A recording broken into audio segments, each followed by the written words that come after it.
Hey, we're called These United States. We are the featured artist this week at the LimeWire store. Thanks for joining us. I'm Michael Stipe. Nice to meet you. I'm Robbie, I play the drums. I'm Colin, I play the bass. I'm Justin, I play guitar. I'm Jesse, I sing, I play guitar, and I should note that we have a bandmate who is absent from these introductions, who is sitting outside in our van in New York City so that it doesn't get taken or graffitied. His name is Tom, and he plays the pedal steel on the guitar like a champion. What if Tom gets taken or graffitied? What if Tom is one of us? Just a slob like one of us?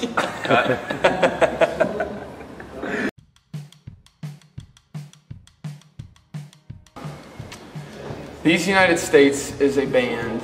These United States started very briefly as a musical project, put out an album called A Picture of the Three of Us at the Gate to the Garden of Eden. Quickly turned into a live rock and roll band. Put out an album called Crimes last year. That was the second album of last year. And then together, the four of us and our bandmate in the van, Tom, put out Everything Touches Everything in the future, 5 days from now. That's our third album in the future times. If you have a time machine, we could go to it. Yeah. Cue September 1st, 2009. This one. This disc. Without the post-it. That's perfect. Nice promotion there, I like that. Good eye, man. Good salesman.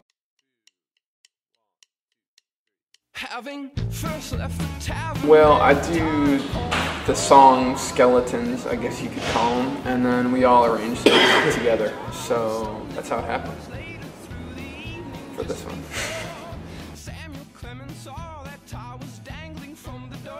No, it's horrible. It's not easy at all. It's not horrible either. It's not easy. We duke it out a lot about. I mean, you know, I sort of write a bunch of simple little pop folk ditties on my acoustic guitar, and then I submit them for consideration to the rock and roll band pictured herein and out there, and together we hash out which ones we like, which ones are worth pursuing, which ones we should never talk about again, etc. And we go from there. What's the worst idea you've had for a song? Boy, that's a good question. You could ask these guys that.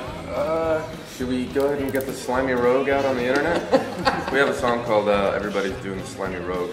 It's about taking a bag of old pierogies, Leftover. and turning it inside out and sliming your peer group, which is the whole country, actually, for us. Because everybody's doing the Slimey Rogue. Yeah, Jesse could do the melody for you. He does it really well. He's really good at the dance too. How does the dance go? Here, we'll do the music. You do the dance. Ready?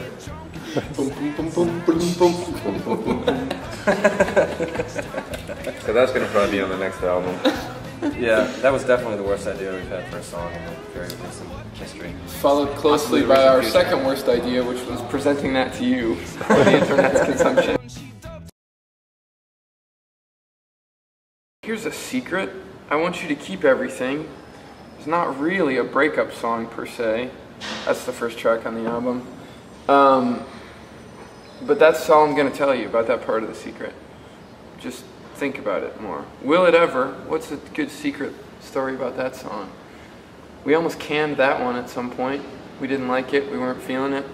Turned out really good though. Turned out okay. The important thing was... The Important Thing, another one of our favorites. I believe that's track 9. Nearly did not make the cut. Yeah. It was totally, before we went in, it was like totally disparate and messed up, and we got in the studio and it worked out. Track 10, another equally brilliant cut. I mean, I hesitate to use the word brilliant. I think it's an overused word, but in the case of this album, I'm not shy about it. And we just found out last night that we should have done it in a whole different way. That we're now doing it. That we're going to do it tomorrow as part of the Future Highlights reel at Union Hall. Here's a fun fact for you. We arranged the album in Washington, D.C. during the week of the presidential inauguration around January 20th. And so we'd spend about 10 or 11 hours a day sitting in a dark, horrible, isolated basement, getting angry and sweaty and drinking, and then every night we would get to go out into the world where it was freezing cold but full of people and excitement, and we got to walk around in the National Mall in smack dab in the middle of all this arranging, and that was pretty awesome, that contrast between the basement and you know, the public space out there in DC. So that's a lot of how this album came together, was that week. It's no secret now anymore. I thought of a recent highlight actually from the tour, from the last tour, not this one, but the one prior to this one. Cut that part out. From the last tour, we were doing in California the publicity photos in this very cluttered, amazing room that looked kind of like a museum of trinkets, and we're taking all our press photos. And the Monotonics guys were there, and they came and sat down on the couch and are in just about every one of our photos, attempting to communicate with us about life and music. And we're not using any of the photos, but maybe we'll send you guys one just for this. It's probably important to note as a historic side note that wasn't actually in the last tour, and that wasn't actually in California. That was in March when we were in Austin, Texas. Right. Just cut all that shit out.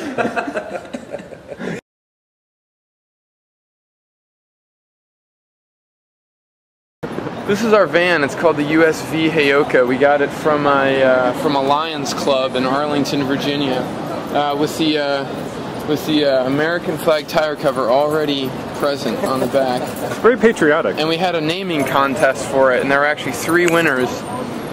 We combined 3 of the submissions. USV, of course, stands for United States Van, in the long tradition of naming ships, etc. Heyoka is a word that I'll let you look up because it'll provide you with at least minutes and minutes worth of entertainment. It's spelled Heyoka, and its nickname, this van, the USV Heyoka, is Evangelina, which means a bringer of good news. Let's talk to Tom. Let's step inside the USV Heyoka. Here he is, ladies and gentlemen. J. Tom Nato of these United States. Tom, Desert Island Disc. Miles Davis, kind of blue. Ah, that's the correct answer. It's the only correct answer. Tom wins. That's actually the best answer any of us gave. All right, we're out of here. Thank you, LimeWire Store.